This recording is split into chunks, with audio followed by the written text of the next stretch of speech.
Olá, eu sou a Kelly Carafa e o vídeo de hoje é Vínculo, Luto e Trauma e o trabalho no serviço de acolhimento.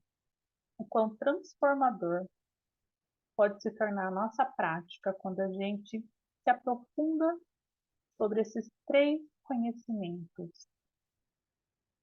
Para isso, eu preparei um arquivo que vai ajudar a nortear a nossa linha de raciocínio que eu vou apresentar aqui para vocês. A intenção desse vídeo é que ele seja curto e certeiro, para que vocês consigam compreender qual é a tríade de conhecimento que eu utilizo, que eu desenvolvi como base do grupo de estudos do Mandacaru. E por que é tão importante o aprofundamento nesses conceitos.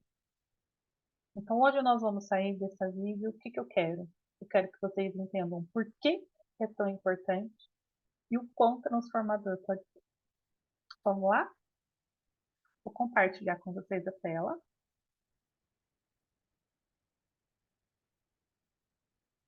Acredito que todos estejam vendo. Vamos lá.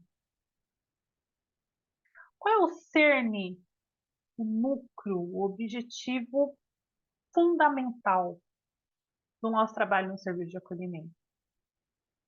É a reparação e fortalecimento do vínculo. Esse é o principal. Quando existe a violação de direitos, quando ela acontece, são os vínculos que são rompidos, são esgarçados. Então, todo o nosso trabalho da equipe, não só do serviço de acolhimento, mas a rede de atendimento, tem como objetivo a promoção e garantia dos direitos, mas com o objetivo principal, que é a reparação e o fortalecimento dos vínculos da criança e do adolescente, dessa família. Então, esse é o cerne. Então, todo conhecimento sobre políticas públicas se faz fundamental, só que hoje eu convido vocês a afunilar, a focar no cerne, a reparação e fortalecimento dos vínculos. E se a gente fala de reparação e fortalecimento dos vínculos, eu preciso compreender como que o ser humano se vincula. Como que nós, animais, mamíferos, nos vinculamos? De que forma? Quais os tipos quais os estilos de apego? Nós usaremos, né, no grupo de estudo eu vou usar a fundamentação teórica do Bowlby, John Bowlby, que é um grande teórico que trabalhou em campos de refugiados e estruturou toda a sua forma de pensar e intervir a partir do atendimento dessas crianças, desses adolescentes que foram separados de suas famílias e que perderam, muitos deles inclusive perderam seus pais durante a guerra. Então, como? Quais os estilos de apego? Se o cerne do trabalho do serviço de acolhimento é a reparação e o fortalecimento dos vínculos, a gente vai ter que se aprofundar em como esses vínculos, quais os estilos de apego, e o foco é a vinculação com a criança, adolescente e essa família. Muito se fala do trabalho com a família, existe muita dificuldade desse vínculo. Então, será que o aprofundamento em forma de se vincular não pode contribuir com essa intervenção, esse entendimento dessa família, de como ela funciona, como ela se vincula, para daí subsidiar a nossa intervenção? Então é isso que eu convido vocês a se aprofundar nesse tema. Luto. Eu penso, né, eu vejo essa base de conhecimento como um triângulo, como essa tríade aí, e a base é o vínculo. Porque quando a criança e o adolescente chegam no serviço de acolhimento, esse vínculo foi rompido em alguma medida, está esgarçado também em alguma medida, e aí, com esse rompimento, com esse esgarçamento, existe o luto, que são as rupturas com as principais figuras de apego. Então, por mais que o adolescente e a criança estavam vivendo e sofrendo violação de direito, nem sempre elas entendem que isso é violação, elas não conseguem muitas vezes compreender que isso é errado, então elas não entendem porque estão indo para o acolhimento, muitas acham inclusive que algum castigo, algo parecido com a Fundação Casa, é muito comum elas chegarem até nós e falar com essas falas, né? E como que a criança e o adolescente expressam o luto por essa ruptura? Elas expressam pelo comportamento. Eles não vão chegar e dizer, olha, eu estou fazendo isso porque eu estou com saudade da minha mãe, do meu pai, do meu tio, enfim. Elas não dirão isso. Elas irão se comportar. E muitos pesquisas demonstram que os profissionais reconhecem esses lutos, esse sofrimento das crianças nessa forma, esse luto não reconhecido na sociedade. Aqui fora, os profissionais têm, eles reconhecem, mas uma grande parte tem muita dificuldade de manejar.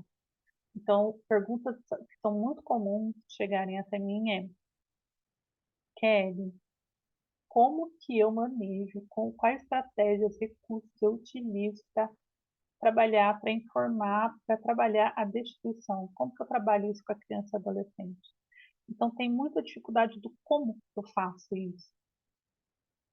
Por isso que o aprofundamento tanto das características de como a criança e o adolescente pode expressar e de como manejar são fundamentais. Trauma. Crianças e adolescentes, inclusive os bebês que estão em situação de acolhimento sob medida protetiva, né? Eles sofreram traumas complexos, múltiplos, prolongados e crônicos. E o trauma, ele afeta 5 áreas do ser humano.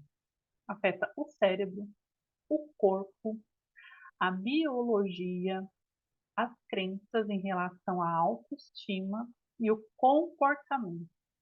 De novo aqui, o comportamento como forma de expressão. Então, eu costumo dizer que comportamento é comunicação. E existem muitas demandas comportamentais dentro do serviço de acolhimento. Muitos com comportamentos inadequados, dificuldade de cumprir regras, rotina, evasão escolar, dificuldade de, de dar continuidade nos encaminhamentos que a própria equipe propõe. Então, e o que tudo isso, o que o conhecimento de tudo isso pode trazer? Quando eu entendo que o vínculo é pelo vínculo rompido, fragilizado, que culmina na medida de proteção, e aí desencadeia o luto, o trauma que já está lá muitas vezes, e às vezes a criança já está vendo muitos lutos lá, não é só no momento do acolhimento, às vezes ela já está vivendo uma série de lutos, e daí precisa olhar para casa. Da mesma forma que é o rompimento, como é o tratamento, como que eu cuido, é pelo vínculo. Bom, qual o principal recurso para tratamento do luto e trauma? É o vínculo seguro. Essa criança precisa se sentir segura. Ela precisa se sentir segura num vínculo seguro. Não é porque ela está no serviço de acolhimento que é um lugar de proteção. Só por estar lá que ela vai se sentir segura. A segurança vai acontecer a partir da relação com esses adultos cuidadores, com essa figura que ela vai eleger como uma figura de apego principal. É a partir daí que ela vai se sentir segura. Não é uma tarefa fácil, tendo em vista a grande número de cuidadores que é necessário. Por isso que o trabalho com família acolhedora é tão importante, e fundamental, mas as instituições elas existem e a gente precisa pensar em formas de transformar algumas práticas, de pensar em algumas práticas, de ir se adaptando de uma forma mais assertiva e segura. Vou dar um exemplo para vocês. Por que estudar vínculo é tão importante? Uma pergunta que chega muito para mim, vou voltar aqui para a tríade, uma pergunta que chega muito para mim, acredito que vocês devem ter ouvido muito, inclusive se é a dúvida de muitos que estão assistindo esse vídeo, é assim, Kelly, o adolescente se nega a fazer parte do apadrinhamento afetivo, ele também não quer ser adotado, ele quer ficar até os 18 anos. Quando eu ouço isso, pode ser que seja isso, mas eu não sei, né? Quando a gente olha esse caso, claro que eu trouxe um recorte bem sucinto aqui, né, para vocês, só para exemplificar. Qual é a forma desse adolescente se vincular? Ele está no serviço de acolhimento desde quando? Quais foram os lutos que ele viveram, direto ou indiretamente? Diretamente, aqueles vínculos importantes que foram rompidos com a família de origem, quantos serviços de acolhimento ele já passou, houve separação de irmãos, como? E os mais indiretos, que é aquele adolescente que viu o apadrinhamento do amigo que às vezes não deu muito certo, teve algumas dificuldades, às vezes, né, o laço foi rompido, que viu alguma criança, algum adolescente sendo devolvido pela adoção. Eu não sei, eu preciso entender essas, essa delicadeza para conseguir pensar sobre este caso especificamente. E quais os traumas? Quais os traumas que esse adolescente viveu? Como eles foram cuidados desde que ele foi acolhido? Como ele tem expressado esses lutos e esse trauma? Como que eles viveram? Então, a partir disso, a gente consegue aprofundar, fazer um zoom, caso a caso, e pensar de forma mais assertiva e acolhedora. Será que o que ele está dizendo é de fato o que ele quer? Será que é isso? Não sei. Para isso a gente precisa fazer o zoom, ajustar essas lentes aqui, ó, são as lentes que a gente vai usar para conseguir olhar esse caso e pensar melhor sobre isso. Faz sentido para vocês? E quando a gente fala de trauma, existe a diferença, a gente vai se aprofundar em trauma. Será que todo mundo tem trauma, né? Nós temos os nossos traumas. Nós somos traumatizados? A gente precisa olhar para tudo isso. Então, o trauma são as coisas que acontecem na nossa vida. São as adversidades que acontecem na nossa vida. Então, todo mundo tem seus traumas, não só as crianças que estão lá acolhidas, né, com carinho, trauma. Não. Mas será que todas são traumatizadas? Então, no grupo de estudos, a gente vai conseguir se aprofundar sobre esses conceitos, a diferença entre trauma, traumatização, e olhar caso a caso, né, para que a gente consiga, a partir do conhecimento e aprofundamento desses três, dessa tríade, a gente possa pensar com mais profundidade e assertividade os casos que atendemos no serviço de acolhimento. Faz sentido, gente? Contem aqui para mim. Depois me mandem um direct, né, pelo Instagram. Tá aqui, ó, no Instagram, @KellyCaraca. Me contem se vocês têm algum caso assim parecido e venham para o grupo de estudo. No dia 26, todo esse vídeo que eu fiz hoje, né, para preparar é um esquenta da aula inaugural do cérebro da criança e do adolescente em situação de acolhimento. Essa aula faz parte da curadoria de aula do grupo de estudo Mandacaru. E nessa aula a gente vai poder entender o que acontece no cérebro da criança e do adolescente quando ela é acolhida, para que a gente consiga também fazer um zoom, né? Usando o conhecimento da neurociência.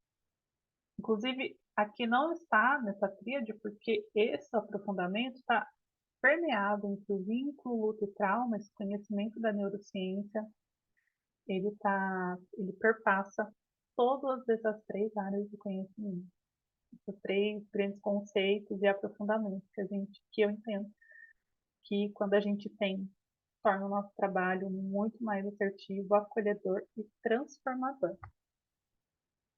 No próximo vídeo, eu vou falar sobre a base segura. Como ser base segura no serviço de acolhimento? Qual a importância dessa base segura? O link, se você ainda não se inscreveu na aula inaugural gratuita, o link está na descrição desse vídeo.